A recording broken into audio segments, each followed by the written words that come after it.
നീലാംബരി രചന നീലാംബരി അവതരണം ഷാഹുൽ മലയിൽ editing Faisal C എന്ന് ഊഞ്ഞേരി. നില മോളെ ഉണ്ണിക്കുട്ടി റൂമിലില്ല, ഹോസ്പിറ്റലിൽ പോയതാ. അവന് നല്ല പനിയാ. ഞാൻ അവന് രാവിലെ തന്നെ ഉന്തിത്തള്ളി പറഞ്ഞു വിട്ട്. കുറച്ച് കഴിയുമ്പോൾ വരും. നമുക്ക് എല്ലാവർക്കും ഒന്ന് പുറത്തു പോകണം. ഞാൻ രാവിലെ പറഞ്ഞില്ലേ, മോള് പോയി റെഡിയാവും. കാവ്യയോടും പറ. ശിവനാഥ് മേനോനെ നോക്കിയൊന്ന് കണ്ണു കൂർപ്പിച്ച ശേഷം ശ്രീ മുകളിലേക്ക് കയറി പോകുമ്പോൾ ശിവനാഥ് നിലയെ ഒന്ന് നോക്കിയ ശേഷം ശ്രീക്ക് പുറകെ റൂമിലേക്ക് പോയി. ശ്രീ എന്നോട് ഇങ്ങനെ കാണിക്കില്ലേ ശ്രീ? നീ എന്താ എന്നോട് ഇങ്ങനെ? ഞാൻ എങ്ങനെ കാണിച്ചു എന്നാ? അതുപോട്ടെ, ശിവേട്ടൻ്റെ ഒരു വെപ്രാളം വിഷമമൊക്കെ എന്റെ മനസ്സിൽ എന്തുകൊണ്ടെന്ന് ശിവേട്ടൻ എങ്ങനെ മനസ്സിലായി? ഇന്നലെ ടീച്ചറെ കാണാൻ പോയി വന്നേ പിന്നെ ടീച്ചർ എന്ത് പറഞ്ഞു എന്ന് നിങ്ങൾ എന്നോട് ചോദിച്ചോ? നീലാംബരിയെ കുറിച്ച് ഞാൻ ദേഷ്യത്തോടെ പറഞ്ഞിട്ട് അവിടെ നിന്ന് പോയത്. ഇപ്പൊ അവൾ ഈ വീട്ടിലുണ്ട്. എന്തുകൊണ്ട് എനിക്കിപ്പോൾ അവളോട് ദേഷ്യമില്ലാത്ത നിങ്ങൾ തിരക്കിയോ? എന്തുകൊണ്ടില്ല? അപ്പൊ നിങ്ങളും എന്തോ ഒളിക്കുന്നുണ്ട്. ശ്രീ, നിന്റെ മനസ്സിലുള്ളൊക്കെ എന്റെ മനസ്സിലുണ്ട്.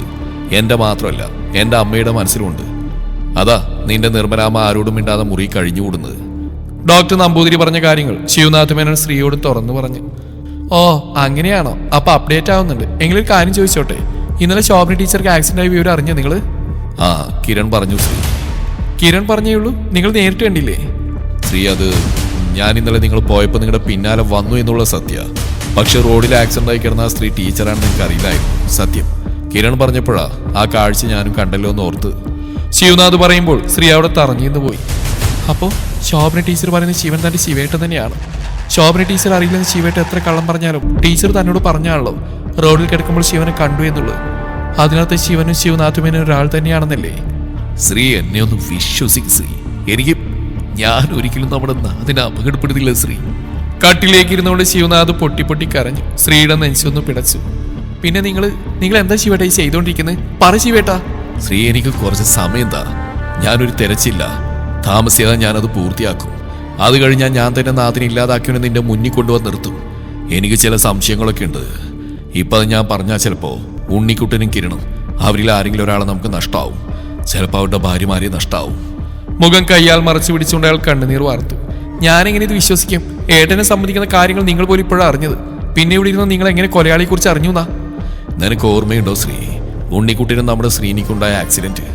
അന്ന് നിങ്ങൾ 3 പേര് എന്നെ ഒളിച്ച് സംസാരിക്കുന്ന ഞാൻ കേട്ടതാ. നമ്മൾ അറിയാവുന്ന ആരൊരാൾ നമ്മളെ ചുറ്റിപ്പറ്റി കൂടെ കൂടിയിട്ടുണ്ട്. ഉണ്ണിക്കുട്ടിന് അന്ന് രാത്രി എവിടെയാണ് പോകുന്നതെന്ന് വ്യക്തമായ ധാരണയുള്ള ഒരാളാണ് അന്ന് ആക്സിഡന്റ് പിന്നിൽ. അന്ന് ഭാഗ്യത്തിന് അവർക്കൊന്നും പറ്റിയില്ല. പക്ഷെ പറ്റിയിരുന്നെങ്കിലോ? ഉണ്ണിക്കുട്ടിന് എന്ത് സംഭവിച്ചാലും കുഴപ്പമില്ലാത്ത ഒരാൾ നമ്മളോടൊപ്പം ഉണ്ട്. സ്നേഹത്തോടെ സന്തോഷത്തോടെ നമ്മുടെ കൂടെ കൂടിയിട്ടുണ്ട്. ശ്രീ, സത്യം എന്നെ ഒന്ന് വിശ്വസിക്ക്. ഞാൻ എൻ്റെ മകനെ കൊല്ലാൻ നോക്കൂ ശ്രീ. ശ്രീ ഒരു ദീർഘശ്വാസം എടുത്തു. ശിവേട്ട, നാഥേണ്ണ മരണമായിട്ട് നിങ്ങൾക്ക് ബന്ധമുണ്ടെന്ന് ഞാൻ അറിഞ്ഞ പിന്നെ ഈ ശ്രീ ചെയ്യും? ശ്രീയുടെ വായ പൊത്തി പിടിച്ചോയാ. പറയില്ലേ ശ്രീ, അങ്ങനെയൊന്നും പറയില്ലേ. പിന്നെ ഞാൻ എങ്ങനെ ജീവിക്കും നീ ഇല്ലാതെ? നീ എൻ്റെ 2 മക്കളും കഴിഞ്ഞെനിക്ക് ആരുള്ളൂ. നാഥ് കാരണം ഉണ്ടായ എല്ലാ നാണക്കേടും സഹിച്ചാൽ ഞാൻ ജീവിച്ച്. അത് നിങ്ങൾക്ക് വേണ്ടിയാ. എന്നാ ഞാനൊരു കാര്യം പറയട്ടെ നീലാംബരി. അറിയാം, കിരൺ എന്നോടെല്ലാം പറഞ്ഞു. അവനോട് നിങ്ങൾ എത്ര വിലക്കിയാലും അവനെന്നെ സംശയിക്കാൻ കഴിയില്ല ശ്രീ. അവൻ എന്നോടെല്ലാം പറഞ്ഞു. അവനെ നിലയെ കൊല്ലുമെന്ന് നിനക്ക് തോന്നിയോ ശ്രീ? പറ, തോന്നിയോ? ശിവനാഥ് ഒരിക്കൽ കൂടി പൊട്ടിക്കരയുമ്പോൾ ശ്രീ അയാളെ ചേർത്ത് പിടിച്ചു. പേടിയായി പോയി ശിവേട്ട. ഞാനിനി സംശയിക്കാൻ ബാക്കി ആരുമില്ല. അത്രയ്ക്ക് ഭയന്നു പോയി. ശിവേട്ടന്റെ മനസ്സിലെ സംശയനോട് പറ ശിവേട്ട. ആരാ അയാള്? ഇല്ല, ഞാൻ ഒരിക്കലും പറയില്ല. നീ ഉണ്ണിക്കുട്ടിനെ അത് കേട്ട് വെറുതിരിക്കില്ലെന്ന് എനിക്കറിയാം. നിങ്ങളെ കൂടി എനിക്ക് നഷ്ടപ്പെടുത്താൻ വയ്യ ശ്രീ. മറിഞ്ഞിരിക്കുന്ന ഒരാൾ പുറത്തു വരാനുണ്ട്. വരും, ഉടനെ വരും. ഞാൻ വരുത്തും. നിന്റെ അമ്മയോ എൻ്റെ അമ്മയോ പോലും ഈ കാര്യങ്ങളൊന്നും അറിയാൻ പാടില്ല. പക്ഷേ നിർമ്മലാമ്മയ്ക്ക് അറിയാലോ ആ തറവാടുമായിട്ട് ഏട്ടന്റെ ബന്ധം. തറവാട്ടിൽ പോയിട്ടുണ്ടെന്ന് മാത്രമേ അറിയൂ.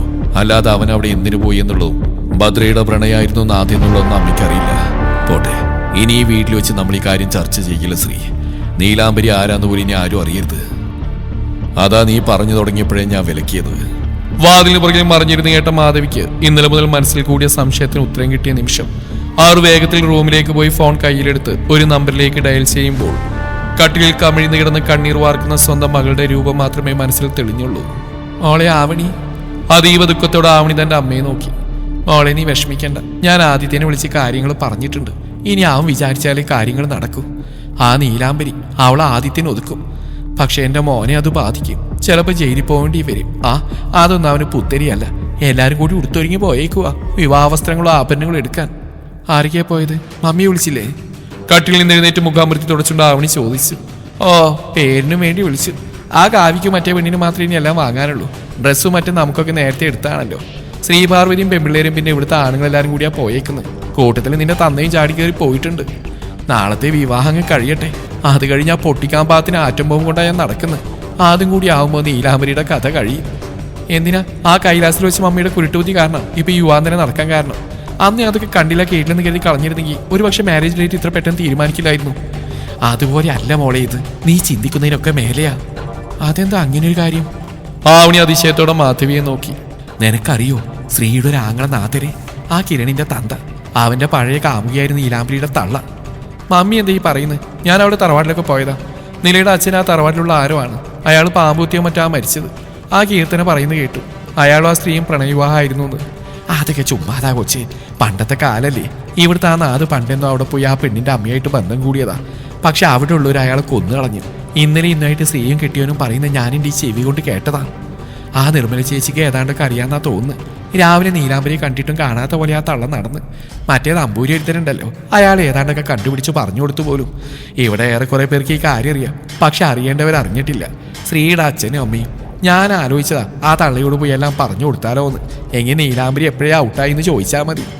ആവണി ചിന്തയിലാണ്ട്. ഓ അപ്പൊ അതാണ് കാര്യം. പണ്ട് കാവ്യ നിലയും തമ്മിൽ ഹോസ്റ്റലിൽ വെച്ച് സംസാരിച്ച് അന്ന് ഞാൻ മമ്മിയോട് പറഞ്ഞില്ലേ നീലാംബരിക്ക് 2 തന്തയാണ്. ഇനി ഈ കിരണിന്റെ അച്ഛൻ വല്ലതും ആണോ നിലയുടെ അച്ഛനെന്ന്? അതൊന്നും എനിക്കറിയില്ല. പക്ഷെ വേറൊരു കാര്യമുണ്ട്.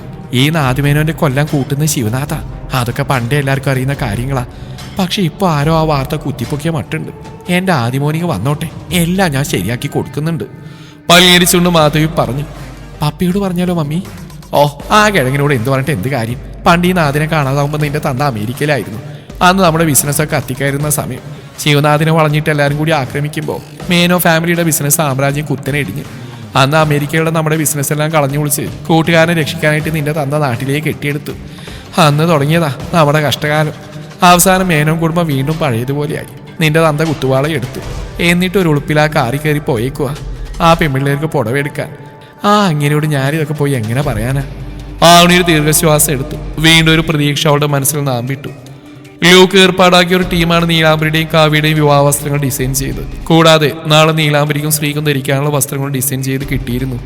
ചില്ലി റെഡ് നിറത്തിലുള്ള ഗോൾഡൻ ത്രെഡ് വർക്ക് വരുന്ന ഹാൻഡിലും സിൽക്ക് സാരിയുമാണ് നീലാംബരിയുടെ വിവാഹ സാരിയെങ്കിൽ ഗോൾഡൻ നിറത്തിൽ വരുന്ന ഹാൻഡ്ലൂം സിൽക്കായിരുന്നു കാവ്യയുടേത്. ഇതിൽ ലൂക്കയുടെ കരവിരുതെന്നാൽ 22 ക്യാരറ്റ് ഗോൾഡൻ ബിറ്റ്സ് പതിച്ച ഹെവി വർക്ക്ഡ് ബ്ലൗസ് എന്നുള്ളതാണ്. ശ്രീയും നിലയും കാവ്യയും കിരണും ലൂക്കൊപ്പം നാദ പാരൽസിന്റെ 4th ഫ്ലോറിലെ ഫാഷൻ ഹബിൽ തങ്ങളുടെ വസ്ത്രങ്ങൾ ട്രൈ ചെയ്യുമ്പോൾ ശിവനാഥ് മേനോനും ജയചന്ദ്രനും ശ്രീനിവാസനും കൂടി വിവാഹത്തിന് വരുന്ന VIP ഗസ്റ്റുകളുടെ ഹോട്ടൽ റൂംസ് അറേഞ്ച്മെന്റ്സിന്റെ തിരക്കിലായിരുന്നു. നില, നിങ്ങളുടെ ബ്ലൗസ് വർക്ക് ഓൾമോസ്റ്റ് കംപ്ലീറ്റ് ആണ് കേട്ടോ. നിങ്ങളുടെ മാരേജിന് മുമ്പ് ഞാൻ സെറ്റാക്കാം. നാളത്തേക്കുള്ള ഡ്രസ്സ് നീ ഒന്ന് ട്രൈ ചെയ്ത് നോക്ക് കേട്ടോ. ലൂക്ക കയ്യിൽ കൊടുത്ത സാരിയും ബ്ലൗസുമായി നില ട്രയൽ റൂമിലേക്ക് പോകുമ്പോൾ മറ്റു ട്രയൽ റൂമുകളിലായി സ്ത്രീയും കാവ്യയും ഉണ്ടായിരുന്നു. കാവ്യയെ ചുറ്റിപ്പറ്റി നടക്കുന്ന കിരണിനെ നോക്കി നില കൊഞ്ഞനം കുത്തി. നാണില്ലല്ലോ അവിടെ പുറകെ ഇങ്ങനെ മണം പിടിച്ച് നടക്കാൻ. നാളെ ഒരു ദിവസം കഴിഞ്ഞ് ആ ചാതന എന്റെ തലയിൽ നിന്ന് ഒഴി നിങ്ങളുടെ തലയിൽ തന്നെ തൂങ്ങാൻ പോകുന്നു. അവിടെ എങ്ങാനും പോയി ഇരിക്കാൻ നോക്ക് പെൺകോന്താ. നീലാംബരി കിരണിനെ അന്തസ്സായി ഊക്കി വിട്ടു.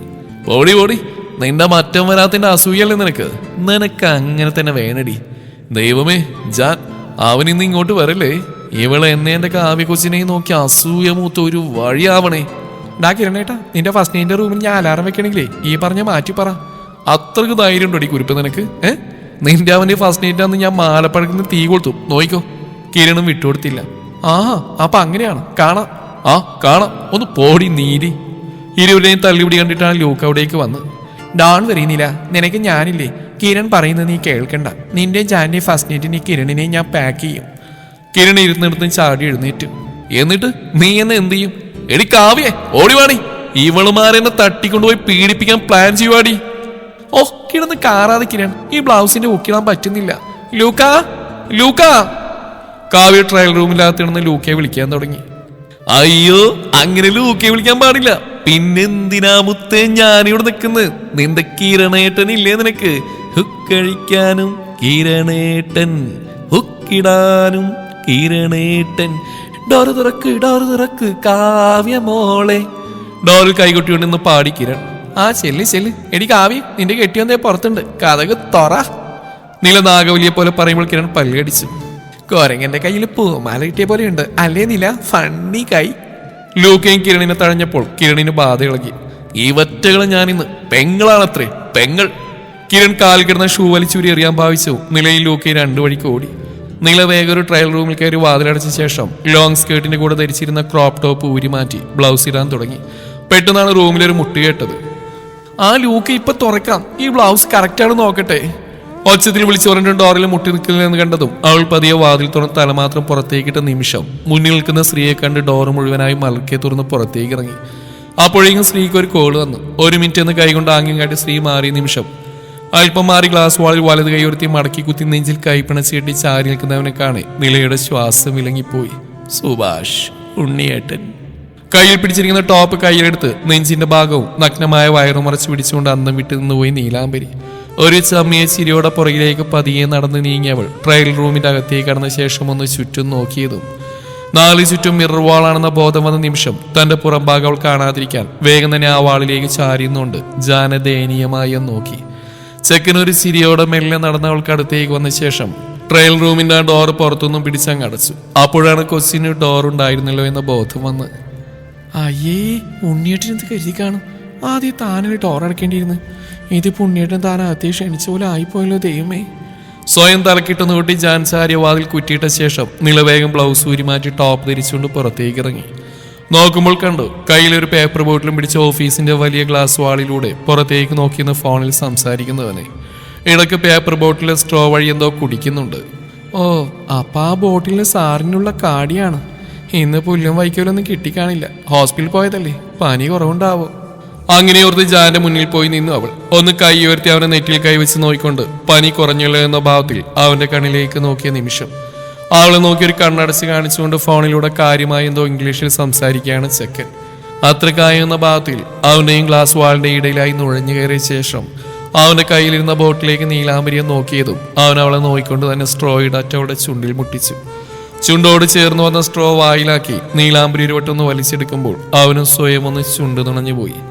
വായിലേക്ക് എത്തിയ സ്മൂത്തിയുടെ ചവർപ്പ് ഇഷ്ടപ്പെടാതെ മുഖം ചുളിക്കുന്നവളെ ചെറിയ നോക്കുമ്പോഴും അവൻ ഫോണിലൂടെ ഇംഗ്ലീഷിൽ ആരോടോ സംസാരിച്ചുകൊണ്ടിരുന്നു.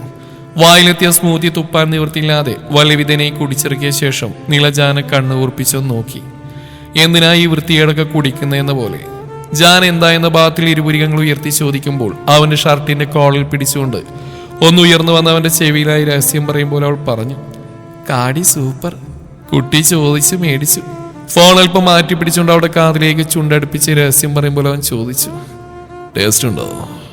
അവൾ ആ ഗ്ലാസ് ചുമരിലേക്ക് കുറെ കൂടി പറ്റിച്ചേർന്നുകൊണ്ട് ഇല്ല എന്ന് വിലങ്ങനെ തലയാട്ടി. എനിക്കിതാ ഇഷ്ടം. നാവിന് രുചിയില്ലാത്തത് എന്തും ഞാൻ കുടിക്കും. So I would like to taste you too. I want to suck your whole body. അവസാനം പറഞ്ഞിരുത്തുമ്പോൾ കാറ്റുപോലെ കാതിൽ കേട്ട അവന്റെ സ്വരം തന്റെ സിരകളിലേക്ക് നുഴഞ്ഞു കയറി ചോരയെ ചൂട് പിടിപ്പിക്കും വിധത്തിലുള്ളതാണെന്ന് തോന്നി നീലാംബരിക്ക്. അവൻ പറയുന്നതല്ല, അവന് കേൾക്കാനാണ് പ്രയാസമെന്ന് തോന്നി അവൾക്ക്. ആ ശബ്ദം, കാതുകളിൽ പതിക്കുന്ന കിതപ്പടങ്ങിയ അവന്റെ ശ്വാസം, അവന്റെ മണം, സാമീപ്യം, ആ നോട്ടം എല്ലാം ഏതൊരു പെണ്ണിനെയും തളർത്താൻ പാകത്തിനുള്ളതാണെന്ന് തോന്നി അവൾക്ക്. Yeah I hear you, tell me. ഫോണിലൂടെ പറഞ്ഞുകൊണ്ട് വാളിൽ ചാരി നിൽക്കുന്നവരുടെ കവളി 2 വട്ടം തട്ടിയ ശേഷം ഒരു ചിരിയോടെ ജാൻ പിന്തിരിഞ്ഞ് നടക്കുമ്പോൾ നീല അവനെ തന്നെ അങ്ങനെ നോക്കി നിന്നുപോയി. ഇതേ സമയം തന്റെ ഫോണിലൂടെ തന്റെ കാതുകളിൽ കേൾക്കുന്ന ശബ്ദത്തിൽ തറഞ്ഞു നിന്നുപോയി ശ്രീപാർവതി മാഡം. വല്ലാത്തൊരു താളത്തിലുള്ളൊരു നീട്ടിവിളി. മറുതലക്കിലുള്ളവന്റെ ക്രൂരതയും മാനസിക വിഭ്രാന്തിയും ഒക്കെ അപ്പാടെ ആ വിളിയിൽ തന്നെ ഉള്ളതുപോലെ. ഈ ശബ്ദം തനിക്ക് പരിചിതമാണെന്ന് ശ്രീ ഒരു നിമിഷം ഓർത്തു. താങ്കൾ ഏത് നിമിഷം ഇത് പ്രതീക്ഷിച്ചിരുന്നതാണ് കാരകേൻ എന്ന കാരിയുടെ വരവിനായി. പക്ഷേ പഴയ പോലെയല്ല. ഏകദേശം 2 മാസം പിന്നിടുമ്പോൾ അയാൾ പൂർണ്ണമായ ഒരു മാനസിക രോഗിയായി മാറിക്കഴിഞ്ഞിരുന്നു. അതും തന്നെ ഉണ്ണിക്കുട്ടൻ കാരണം. മാഡത്തിന് എന്നെ ഓർമ്മയുണ്ടോ?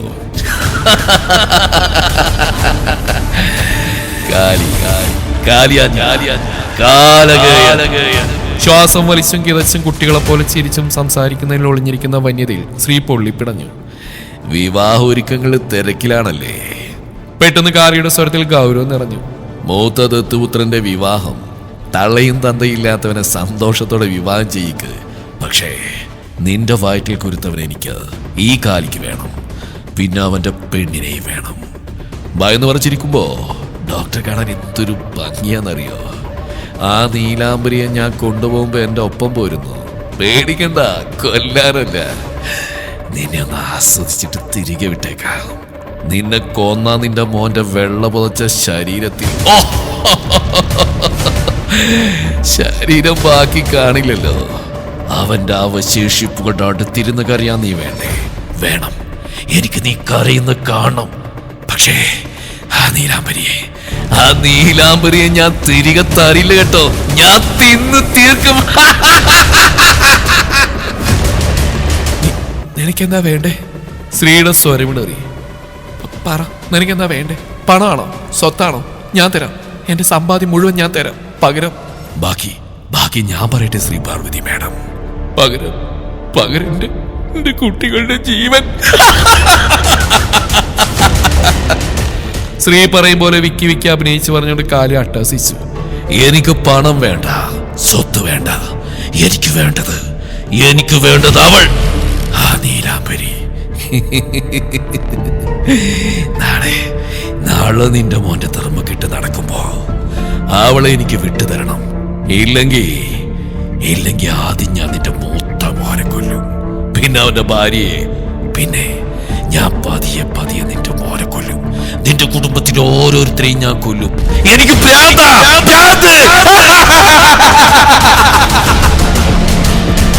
നിനക്കറിയോ, ഞാൻ 5 പേരെ ഇതിനോടം കൊന്നു. എനിക്ക് ഇനിയും കൊല്ലണം. എന്റെ കൈ കിടന്നു പടയുന്ന ജീവന് വേണ്ടി യാചിക്കുന്ന ശരീരം. എന്റെ പൊന്ന് ശ്രീ പാർവതി, ആ കാഴ്ച കാണാൻ എന്ത് രസമാണെന്നോ. നിനക്ക് എന്താ വേണ്ടത്? പറ, നീ എന്താ ഉദ്ദേശിക്കുന്നത്? എന്റെ പിള്ളേരെ തൊട്ട പോലീസിനെ വിളിക്കും ഞാൻ. ഒരു ഭ്രാന്തനെ പോലീസ് എന്ത് ചെയ്യാനാ? നിന്റെ മോൻ ജാൻ, അവനോടെന്നെ കൊല്ലാൻ പറ. അപ്പൊ അവന് വേണ്ടി പോലീസ് വരും. എനിക്ക് വേണ്ട നീലാംബരി. നിന്റെ മോനെന്ന അമ്പലത്തിൽ വെച്ച് നടത്തിയ ഷോയൊക്കെ ഞാൻ അറിഞ്ഞു. ആ മുകുന്ദനെ കൊണ്ട് നിർബന്ധിച്ച് മറ്റൊരു പെണ്ണിന്റെ കഴുത്തിൽ താലി കെട്ടിച്ച് സൂപ്പർ ഹീറോ കളിച്ചില്ല നിന്റെ മോൻ. എന്നെ എന്റെ ആൾക്കാരെയും തലയിൽ ചതച്ചില്ല അവൻ. അതേ അവസ്ഥ അവന് വരണം. ആ ചടങ്ങ് നീ തന്നെ ചെയ്യണം. നിന്റെ മൂത്ത മകൻ കിരണിന്റെ വിവാഹം നടക്കുമ്പോ നാളെ നിന്റെ മകൻ ജാൻ മറ്റേതെങ്കിലും പെണ്ണിന്റെ വിവാഹം കഴിച്ചിരിക്കണം. അന്ന് മുകുന്ദനോട് അവൻ ചെയ്ത പോലെ. എന്നിട്ട് അവളെ, ആ നീലാംബരി എനിക്ക് വിട്ടുതരണം. നിന്റെ കൈ കൊണ്ട് തന്നെ. പകരം ഞാൻ നിനക്ക് എല്ലാവരുടെയും ജീവൻ ഭിക്ഷയായി തരാം. പക്ഷേ നിന്റെ മോൻ ജാൻ, അവനപ്പോഴും ഞാൻ പെൻഡിങ്ങിൽ വെക്കും. നീലാംബരി എന്നെ തൃപ്തിപ്പെടുത്തുമ്പോൾ ഇരിക്കും അവനെ കൊല്ലണോ വേണ്ടയോ എന്ന് ഞാൻ തീരുമാനിക്കുന്നത്. നാളെ വിവാഹ മണ്ഡപത്തിൽ ഞാൻ ഉണ്ടാവും. ഞാൻ ഈ പറഞ്ഞതിന് വിപരീതമായിട്ട് എന്തെങ്കിലും നടന്ന നിന്റെ മകൻ കിരൺ അവന്റെ ഭാര്യയും വിവാഹ പന്തലിൽ വെച്ച് എന്റെ വെടിയേറ്റ് മരിച്ചിരിക്കും. മമ, പുറകിൽ നിന്നും ജാന്റെ ശബ്ദം. ഫോണിലൂടെ കേൾക്കുന്ന കാലിയുടെ അട്ടഹാസം ശ്രീക്ക് ദേഹം തളരും പോലെ തോന്നി. ശ്രീയുടെ മുഖഭാവം കണ്ടിട്ടാവണം ജാൻ അവന്റെ നോട്ടൊന്ന് കൂർത്തു. തന്റെ മമ്മയുടെ മുഖമൊന്നു മാറിയാൽ പിന്നെ അവൻ ആ മമ്മയുടെ മകനല്ല, അപ്പനാണ്. അപ്പൻ. വിവാഹവസ്ത്രങ്ങളും ഓർണമെന്റ്സ് ഒക്കെയായി എല്ലാവരും മാൻഷനിലേക്ക് തിരികെ എത്തുമ്പോൾ നാദ് കൺവെൻഷൻ സെന്ററിലെ ഏറ്റവും വലിയ ഹാൾ കതിർമണ്ഡപമായി ഒരുങ്ങിക്കഴിഞ്ഞിരുന്നു. മാൻഷനിൽ ആകെ ഒരു മേളം തന്നെയാണ്. അടുത്ത ബന്ധുക്കളും കുട്ടികളൊക്കെ ആയ ഒരു കല്യാണ മേളം. നമ്മുടെ കുടുംബത്തിൽ ഇത്രയും സുന്ദരിമാരായ പെൺകുട്ടികളുണ്ടായിരുന്നു, ഞാൻ കണ്ടിട്ടില്ലല്ലോ. സോഫയിൽ കനകത്തിന്റെ മടിയിൽ തലയാഴ്ച കിടന്നുകൊണ്ട് കിരൺ പറയുകയാണ്. അത് നേരാ, നീ കണ്ടിട്ടുണ്ടാവില്ല, പക്ഷേ ഉണ്ണിക്കുട്ടൻ കണ്ടിട്ടുണ്ടാവും. ഈ പെൺകുട്ടികളുടെ ഒക്കെ ഫോട്ടോ കണ്ണും തുറന്നു വെച്ച് റിജക്ട് ചെയ്തേനാ നിന്റെ ജാൻ. അവന്റെ പെണ്ണ് KSRTC ബസ്സിൽ കയറി വരുന്ന ആരറിഞ്ഞു? കനകം പറയുമ്പോൾ കിരണൊന്ന് ചിരിച്ചു. ഇടയ്ക്കെപ്പോഴും അവന്റെ കണ്ണിൽ ഒരു നീർത്തിളക്കം ഉണ്ടാവുന്ന ആരും കണ്ടില്ല. അപ്പോഴും മൗനമായിരുന്നുകൊണ്ട് എന്തോ വലിയ ആലോചനയിലാണ് നിർമ്മലാമ. അവരുടെ മനസ്സ് നീറിപ്പോയെന്നും ആരും അറിഞ്ഞില്ല. മമ്മ, ശോഭന ടീച്ചറുടെ കാര്യം നിലയറിയിക്കണ്ടേ? ശ്രീയുടെ റൂമിൽ ശ്രീയുടെ മടിയിൽ തലവെച്ച് കട്ടിൽ കിടക്കുകയാണ് ജാൻ. തിരികെ വന്നു മുതൽ അമ്മയും മകനും ഓരോരോ ചർച്ചയിലാണ്. വേണ്ട മോനെ, അറിഞ്ഞാൽ അവളാകെ തളർന്നു പോവും. ശോഭന ടീച്ചർ എന്ന അവൾക്ക് അവളുടെ അമ്മയേക്കാൾ അടുപ്പമുള്ളവരാ. ആക്സിഡന്റ് വിവരം അവളെ ഇന്ന് അറിയിക്കാനിരുന്നാ ഞാൻ. പിന്നീട് ഓർത്തപ്പോൾ വേണ്ടാന്ന് വെച്ചു. കിരണേട്ടന്റെ കല്യാണത്തിന് ശോഭന ടീച്ചറെ വിളിച്ചില്ലേന്ന് അവൾ എന്നോട് ചോദിച്ചു. ഞാൻ പറഞ്ഞു പ്രേമ സാറിന് ചെറിയൊരു സർജറി ഉണ്ടെന്നും അതുകൊണ്ട് അവർക്ക് വരാൻ കഴിയില്ലെന്നും. പാവം കുട്ടി അത് വിശ്വസിച്ചു. റൂമിലേക്ക് ഓടിക്കയറി കിരണിന് മുന്നിൽ കാണുന്ന കാഴ്ച അത്രയാണ് സൂചിച്ചില്ല. ഒരമ്മയും മോനും മാറത്തിണ്ടി. ജാൻ ഒരു വശത്തേക്ക് തട്ടിമാറ്റി കിരൺ ശ്രീയുടെ മടിയിൽ തലവെച്ച് കിടന്നു. തന്റെ 2 മക്കൾ. ശ്രീയുടെ കണ്ണുകൾ നിറഞ്ഞു. അവർ കാണാതെ ആ കണ്ണുനീര് തുടച്ച ശേഷം ശ്രീ കിരണിന്റെ മുഖം പിടിച്ച് തനിക്ക് അഭിമുഖമായി കിടത്തി. കാലി പറഞ്ഞ ഓരോ വാക്കുകളും ശ്രീയെ ചുട്ടുപൊള്ളിച്ചുകൊണ്ടിരുന്നു. കിരൺ ശ്രീയുടെ മുഖത്തേക്ക് നോക്കി അങ്ങനെ കിടക്കുമ്പോൾ ജാൻ കണ്ണുകളടച്ച് ചിന്തയിലായിരുന്നു. പെട്ടെന്ന് അവിടെ കയറി വന്ന് കനകവും ജയേന്ദ്രനും. വന്നപാടെ ജയേന്ദ്രൻ കിരണിനെ ഉപദേശിക്കാൻ തുടങ്ങി. നിന്റെ കുട്ടിക്കളിയൊക്കെ മാറ്റാൻ സമയമായി ഏട്ടല്ലോ. നാളെ നിന്റെ കല്യാണ. ഇനി എന്നും നിന്റെ നല്ല പതിയായി കാവ്യ കൂടെ ഉണ്ടാവണം. ആരോരില്ലാത്തൊരു കൊച്ചാവള്.